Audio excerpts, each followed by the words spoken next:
Salut à tous, aujourd'hui on se retrouve pour la critique de l'épisode 11 de la saison 2 de Gomorrah. J'ai trouvé cet épisode assez bon. Certes, il n'était pas du niveau du 10, mais il se passe un grand nombre de choses dans cet épisode, ce qui le rend assez bien. Au début, on voit Mulatto se faire tuer par les potes de Zingariello. Chiro est immédiatement informé de l'accident, mais refuse de se réfugier et préfère continuer à jouer avec sa fille. Malamore demande à Cardio de les aider à tuer Raffaele. Les gars de Chiro sont inquiets parce que ce sont leurs gars qui ont été tués, d'autres gars des leurs. Ils ne peuvent donc faire confiance à personne. Le frère et les deux sœurs de Patricia lui en veulent car ils ne sont pas en sécurité. On voit ensuite Zingariello convaincre ses hommes de revenir du côté de Pietro et de trahir Chiro, comme ils l'ont commencé en tuant Mulatto. Il se rend alors seul chez lui et le convainc de le reprendre. Il lui demande pardon et lui jure fidélité. Pietro lui demande alors en échange la tête de Chiro.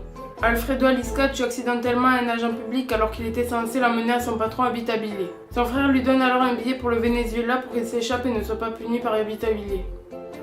Justement, ce dernier voit Jenny qui le remercie de l'avoir informé. Il a appris ce qu'a fait Alfredo. Pendant ce temps, Chiro met des prix sur chaque homme de Savastano. Zingariello, n'ayant pas réussi à tirer Chiro, se fait étouffer par Malamore sous les ordres de Pietro.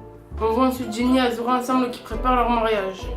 Jenny rencontre Chiro le soir même. Ce dernier essaye encore de le convaincre à tuer son père. Il lui dit aussi que si son père gagne, Jenny sera considérée comme un faible. Et s'il perd, tout le monde lui en voudra.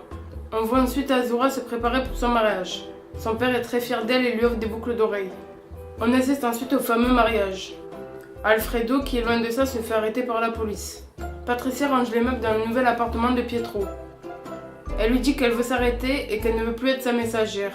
Mais Pietro ne lui laisse pas le choix. Pendant le mariage, Giuseppe se fait à son tour arrêter par la police. Il a été balancé par Alfredo comme étant l'investigateur de l'assassinat de l'agent.